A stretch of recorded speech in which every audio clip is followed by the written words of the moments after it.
Picture this. It's a Saturday morning in the spring of 1960, and you're walking out the front door with a single dollar bill folded in your pocket.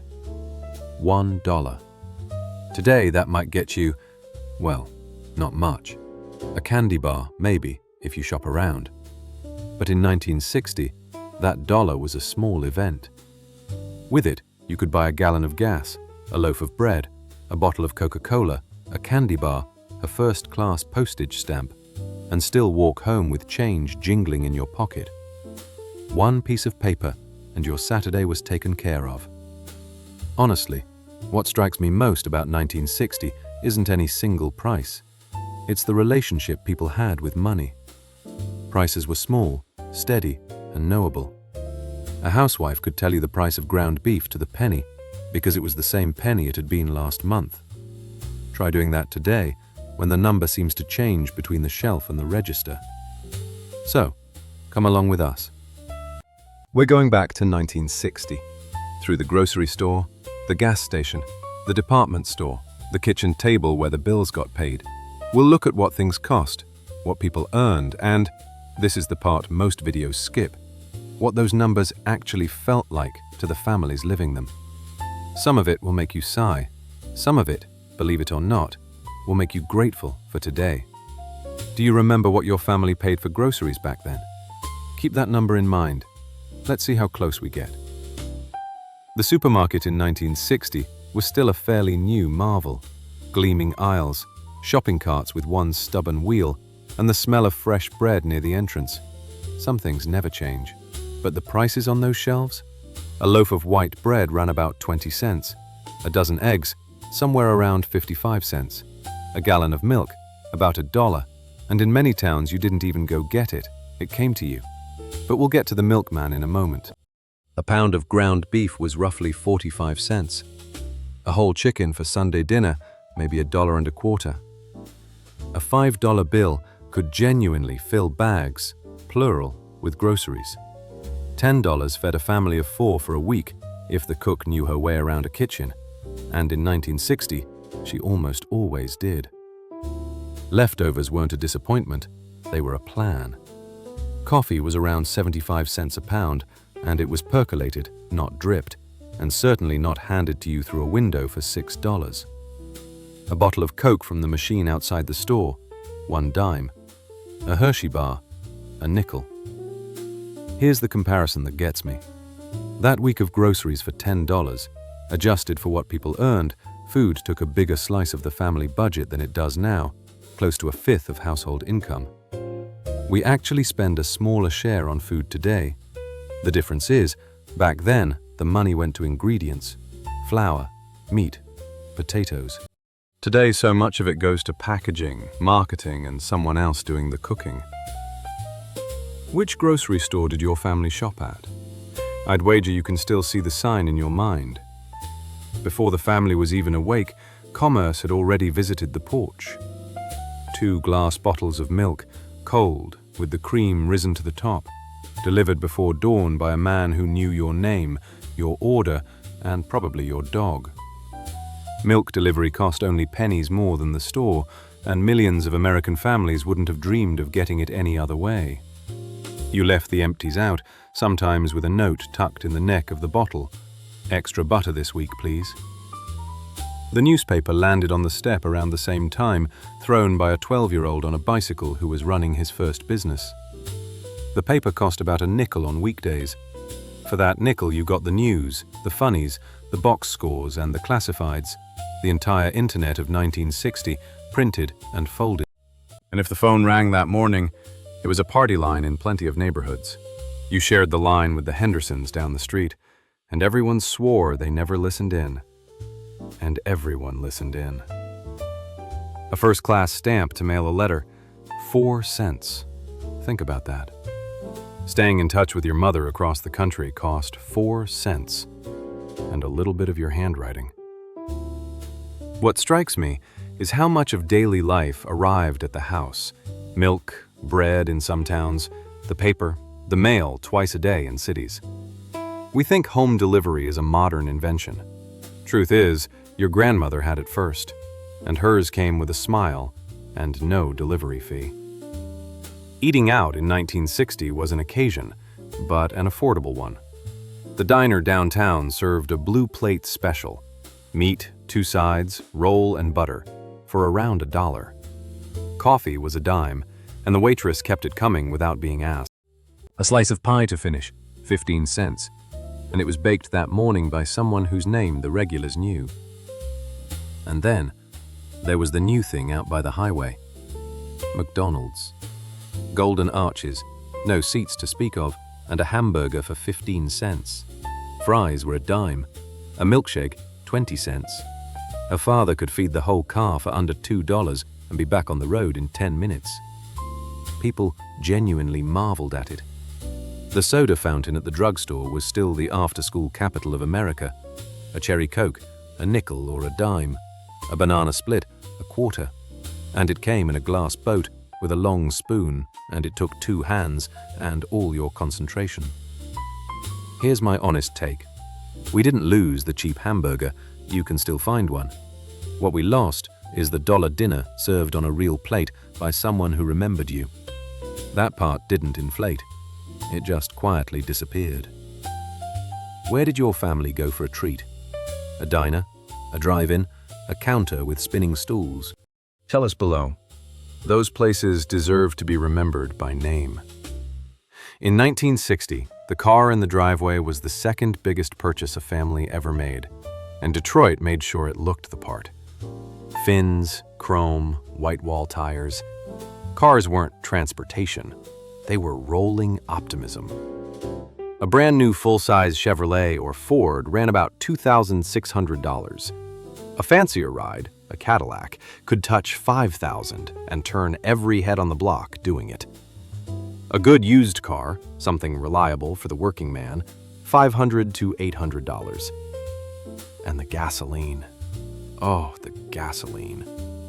About 30 cents a gallon, sometimes less during a price war between stations across the street from each other. And for those 30 cents, a young man in a uniform pumped it for you, checked your oil, wiped your windshield, and thanked you by name. Fill her up meant $5, maybe $6, for a tank the size of a bathtub. Now for the honest comparison, because it matters. That $2,600 car was about half a year's income for the average family. A new car today runs closer to 9 months of the median income. So yes, cars genuinely were more affordable then, relative to what people made. But, and this is fair to say too, that 1960 car had no seatbelts to speak of, no air conditioning unless you paid dearly, and rust found it fast. We paid less, and we got less. Both things are true. Do you remember your family's first car? The make, the color? I've noticed people forget anniversaries before they forget that car. Here's the number that makes younger folks fall out of their chairs.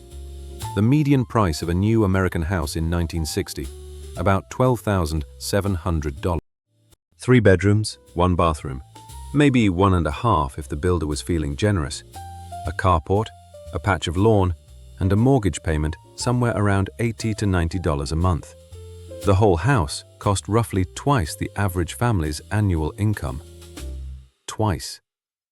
Today, the median house runs 5, 6, 7 times the median income, depending on where you live. The houses themselves were modest by today's standards, around 1,200 square feet, 1 television, 1 telephone, closets that today would be called cozy. Children shared bedrooms and somehow survived. The garage held a car, not boxes. New suburbs were rolling out across the country, Levitt towns and their 1,000 imitators, and for the first time in American history, an ordinary factory worker, a schoolteacher, a mailman could sign papers on a brand new house and pay it off in 20 years on 1 salary. What strikes me most is what that did to a family's sense of the future. The house wasn't an investment strategy. Nobody talked about equity at dinner. It was simply where your life was going to happen, and it was yours, and the payment never went up. There's a kind of calm in that arrangement that no granite countertop has ever replaced. Was your childhood home one of those little post-war houses? 1 bathroom, 7 people, and it worked? Now, furnishing that house. This is where 1960 gets expensive, and hardly anyone remembers it this way. A new television set, black and white, 21 inches, around $200. That's several weeks of the average paycheck for one TV. Color television existed, but at $400 to $600, it was for the doctor's family, and everyone knew exactly which house on the block had one the night a big broadcast aired. A refrigerator ran $200 to $300, a washing machine about $200, a vacuum cleaner $70 or $80. These were serious purchases, discussed for weeks, bought on layaway or on-time payments from Sears, and expected, this is the key part, expected to last 20 years. And they did. There are 1960 refrigerators humming in American basements right now, keeping beer cold out of pure stubbornness. The Sears catalog was how much of it arrived. That glorious brick of a book, 1,000 pages of everything from socks to entire houses. Families kept the old one by the fireplace when the new one came, and children circled toys in it starting in September. Here's the flip of the coin, and it's only fair. We complain that nothing lasts anymore, and we're right. But a family today can buy a refrigerator for a week's pay instead of a month's. Appliances got cheap. They also got disposable.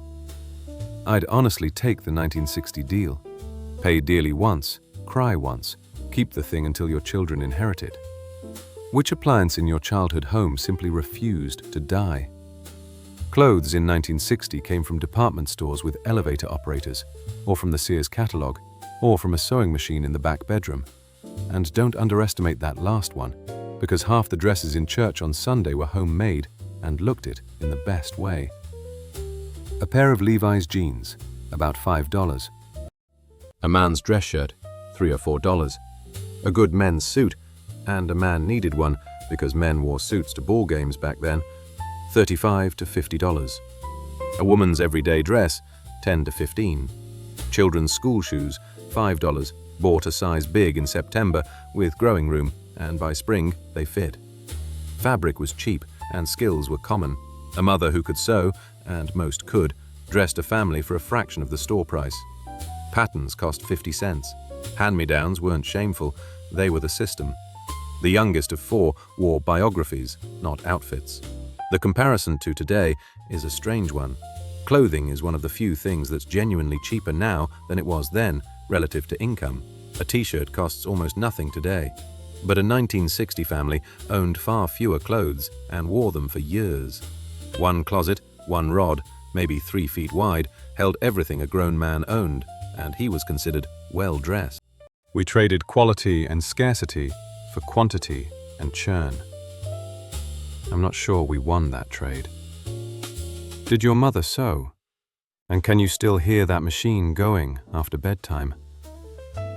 Entertainment in 1960 was cheap, and it was everywhere, and most of it involved other people. A movie ticket, about 70 cents for adults, a quarter for kids. And for that quarter, a kid got a double feature, cartoons and a newsreel. A whole Saturday afternoon in a seat, while his mother got a whole Saturday afternoon of peace. Popcorn, 15 cents. The drive-in charged by the car in plenty of places, which is why cars arrived at drive-ins riding suspiciously low, with giggling coming from the trunk. A 45 RPM record, the new Elvis, the new Everly Brothers, cost about $1. A full LP album, $3 or $4. Kids saved for weeks for one record, and then played it until the groove wore flat, and they knew every word. Because when a song costs 2 weeks of allowance, you commit. Bowling was 35 cents a line, and it was the boom sport of the age. A night at the lanes, shoes, 3 games, a Coke and a hot dog, under $2, and half the neighborhood was there. And of course, the biggest entertainment bargain in history sat right in the living room. Television was free. 3 channels, and yes, we've all heard the jokes about 3 channels, but here's what strikes me. Everyone watched the same shows, so everyone had something to talk about the next morning. The entertainment was cheap. The togetherness came free with it. What was the first record you ever bought with your own money? Don't be shy. Somebody below is going to name the same one.